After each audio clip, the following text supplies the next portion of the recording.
Let's start with the one I just mentioned. We know that angle P is congruent, and if they're corresponding, they're congruent shapes, so this should also be congruent pieces.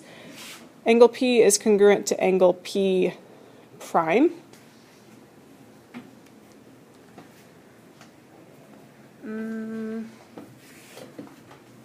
Megan, what's another one I could say?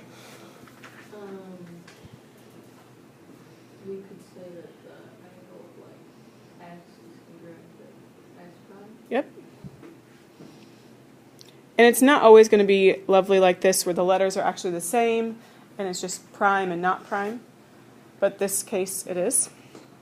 So you can do that with the angles. We know that there's 4 corresponding angles here, 4 pairs of corresponding angles. There's also corresponding sides.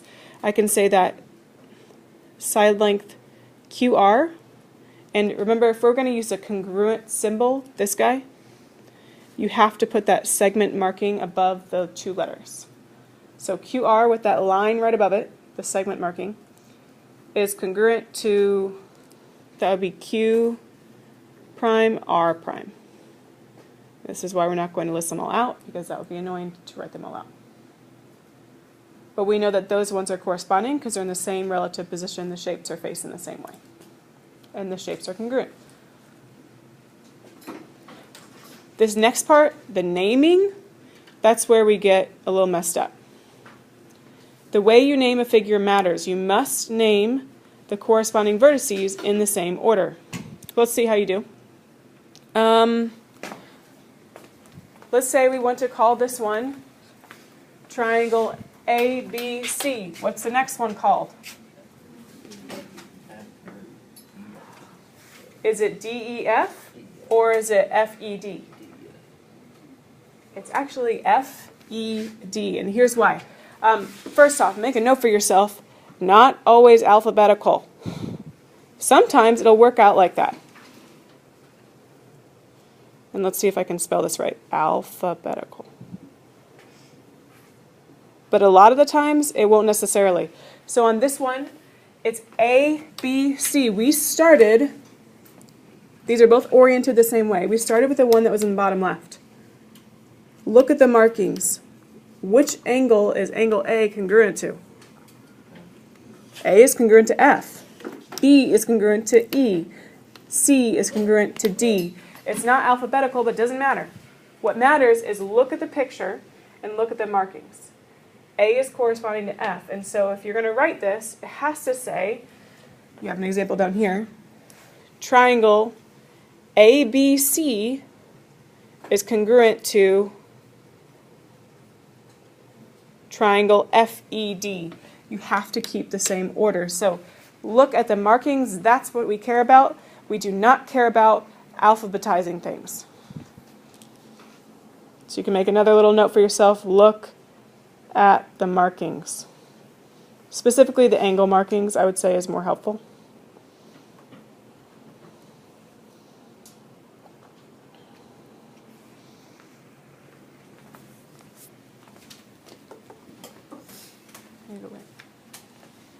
Yeah.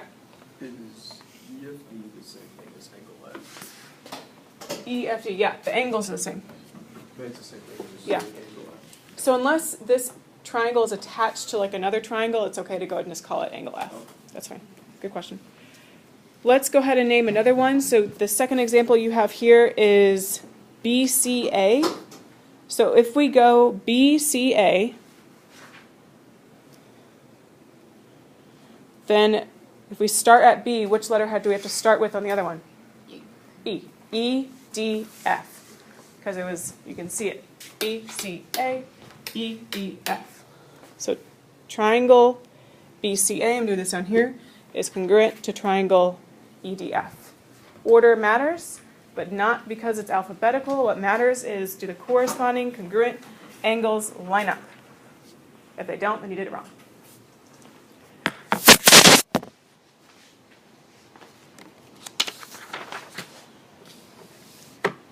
So what we just wrote here, those are 2 congruence statements. So when I ask you to write a congruent statement, I'm asking for triangle blank blank blank is congruent to triangle blank blank blank. Or sometimes it's just polygon such and such is congruent to polygon. such and such.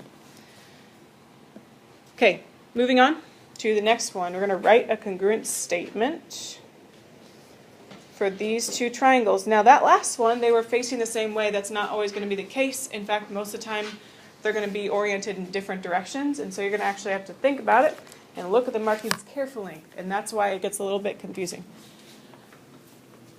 All right, let's say we want to start with angle K. You can start with whatever one you want. If you want to start with J or L, I do not care. I'm going to start with K because it only has one marking, and that's just going to help me stay a little organized. So if I go 1 marking, 2 markings, 3. And those little markings that you see, those are called arcs, by the way. So let's say I want to start with triangle. On this one, I want to start with K. I'll leave some space. That's congruent to triangle. If I start with K on the one on the left, which one is that congruent to on the right? S. So triangle S, something, something. Okay, next letter. So if I go K,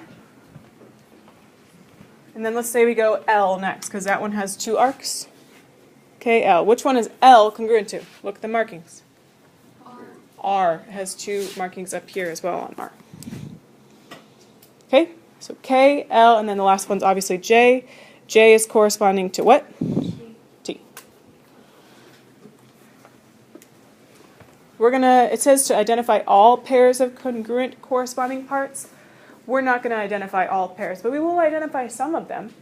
Okay? So here are some things that we know. You can do this based on the picture or based on the congruent statement that you just wrote.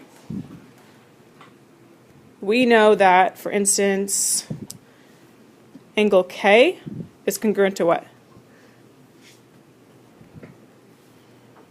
Which one is K congruent to? You can look at the markings or the letters. S. Okay? Let's go ahead and look at the side lengths now, because that's where it gets a little bit tricky. Let's say I want to say side length JK is congruent. Side length JK is congruent to what? Is it ST or is it TS? Because it matters. It's TS. You started with J. J has 3 arcs. So you have to start with T, the one that also has 3 arcs. Yeah. So there's just 2 examples. Order matters even for the segments as well, for those congruent statements. So you can do it based on the pictures. You can also do it based on just the letters, which is what we're going to do next. So all we're given for the next example is that XYZ is congruent to JKH. And we are just going to use that information to identify the congruent sides and angles. I think this is maybe even easier than looking at a picture. So looking at the letters and where they are, because we know if they are in the same order, those will tell us which one are corresponding and congruent. Angle X is congruent to which one? What do you think? J. That's not so bad. Angle Y has to be congruent to which one then? Okay. And so the third letter here, angle Z,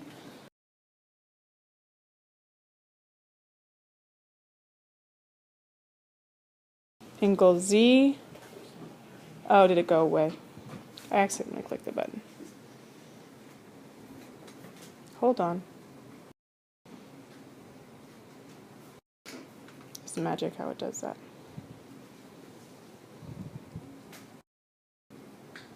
Sorry. Okay. Angle Z then would be congruent to angle H. And then you have to do the same type of thing for the side lengths. So if we want to start with XY, side length or segment XY is congruent to which one? Look at the order.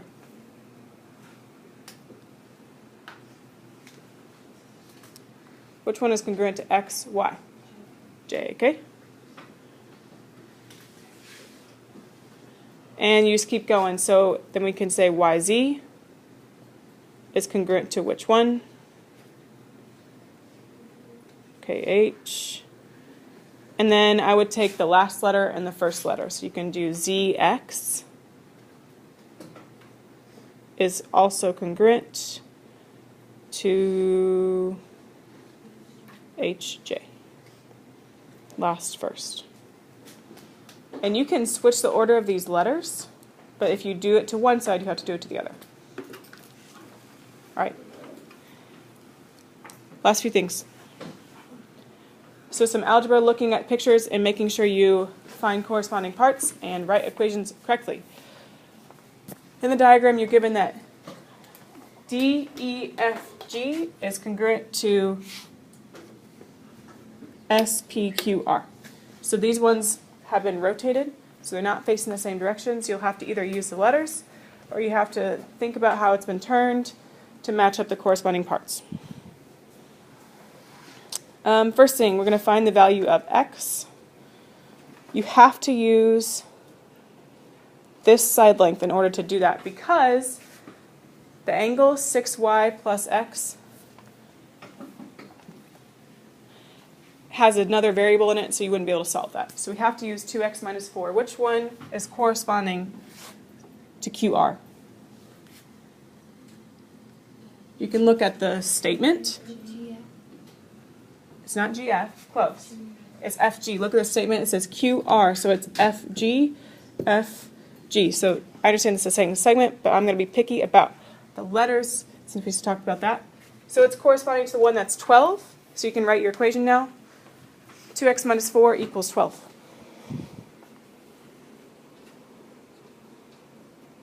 And solve that. So you should get 8. And then likewise, now we have to find y. There's only one part of this polygon that has a y, and that is this angle.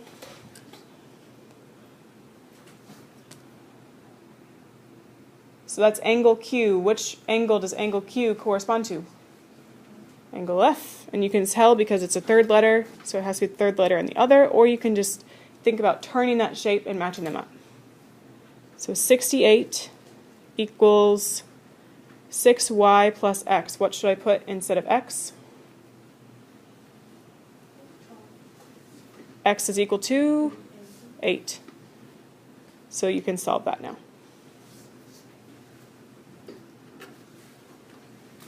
Should get 10.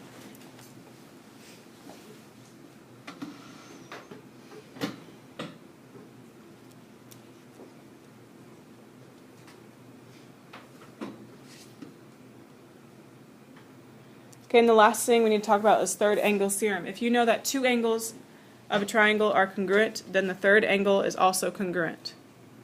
So on this one, if we have A and B is congruent to D and E, then we also know that C is congruent to F,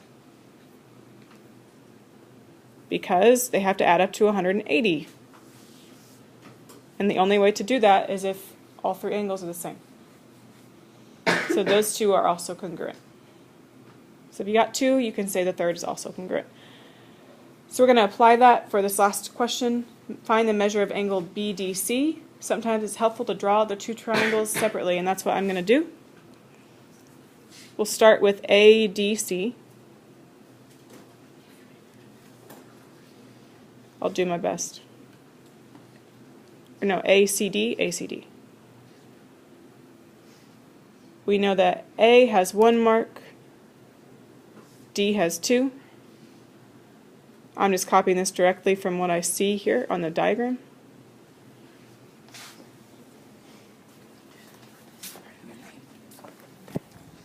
And then we're also going to use triangle BDC.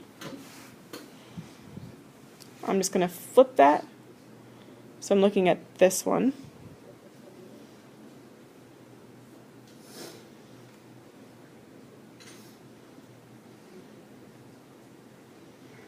B has 1 arc, C has 2. That's not very pretty. I'm sorry. B is 45 and C is 30. And that's because this is all the stuff that was labeled before. So if you notice, you have two angles that are congruent, so the third one also has to be congruent. Think about, we know that triangle sum theorem says that the three angles add up to 180, so far we have 75 degrees. How many are left?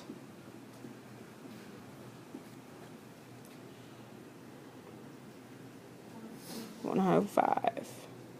So if that one is 105, these have to be congruent because we have two angles congruent, so the third is also congruent. So measure of angle BDC is 105 degrees. We will take a quiz next week. If you'd like to be able to use these notes, I need you to summarize them.